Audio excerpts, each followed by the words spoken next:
A chamada imunidade eleitoral está prevista no artigo 236 do Código Eleitoral. Muitas pessoas têm compreensões equivocadas sobre essa imunidade eleitoral. As pessoas acham que nesse período que vai de 5 dias antes da data da eleição até 48 horas depois, ninguém pode ser preso pura e simplesmente.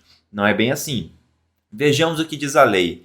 Abre aspas. Nenhuma autoridade poderá, desde 5 dias antes e até 48 horas depois do encerramento da eleição, prender ou deter qualquer eleitor, salvo em flagrante delito ou em virtude de sentença criminal condenatória por crime inafiançável ou ainda por desrespeito a salvo-conduto.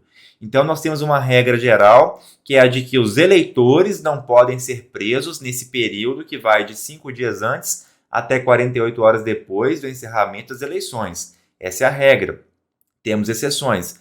Antes de entrar nas exceções, já adianto.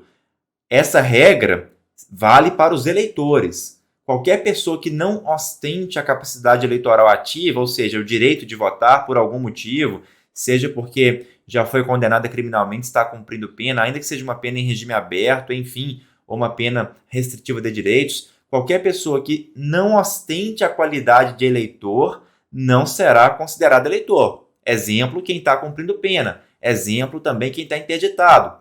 Se não é eleitor, essa imunidade eleitoral não se aplica a ele. Se essa pessoa cometer crime, independentemente do momento, independentemente de qualquer questão, poderá ser presa.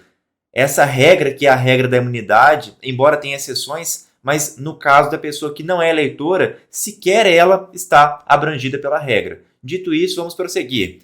Então, sabemos que a regra é a imunidade eleitoral.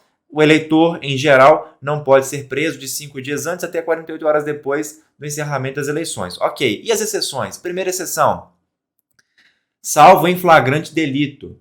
Aquele eleitor que, mesmo nesse período, estiver em flagrante delito, poderá muito bem ser preso. Ora, o que é o flagrante? O flagrante consiste em praticar a infração penal, a pessoa que está sendo pega praticando a infração penal, ou a pessoa que foi pega logo depois de praticar. Então, acabou de matar alguém, está matando, a polícia viu o outro assassinar alguém, ou então prendeu essa pessoa logo depois de matar alguém, está em flagrante delito. Obviamente poderá ser preso sim. Qual que é a outra exceção aqui? Em virtude de sentença criminal condenatória por crime inafiançável. Quais são os crimes inafiançáveis? Nós temos o racismo, a ação de grupos armados, civis ou militares contra a ordem constitucional e o Estado Democrático de Direito. Nós temos a tortura, o tráfico e o terrorismo.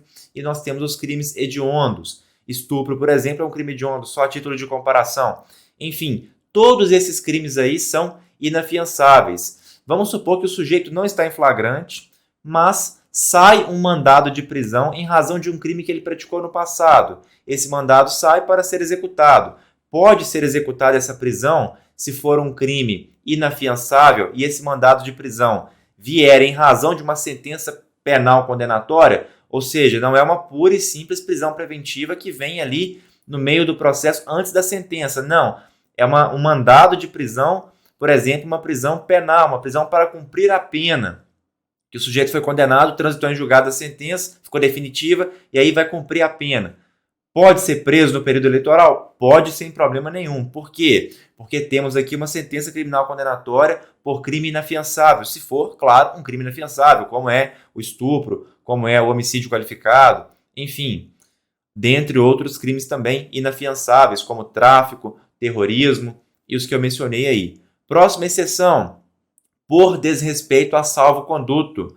Vamos supor que o eleitor ele consegue da Justiça Eleitoral um salvo-conduto para poder sair da sua casa e ir votar. Só que o juiz que concede esse salvo-conduto, fixa ali algumas condições para ele ir votar.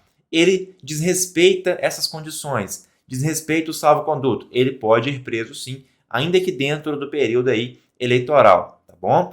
Então vamos supor que é uma pessoa que está com problema na justiça, está com receio de ser presa, consegue um salvo-conduto só para ir votar, desrespeita as condições, pode ser presa sim porque desrespeitou essas condições. E por último, a chamada prisão civil, ela não pode ser cumprida no período eleitoral. Nós temos aí uma prevalência de entendimento de que a prisão civil, que é aquela de quem deve alimentos, quem deve pensão alimentícia, essa prisão não pode ser cumprida aí no período eleitoral.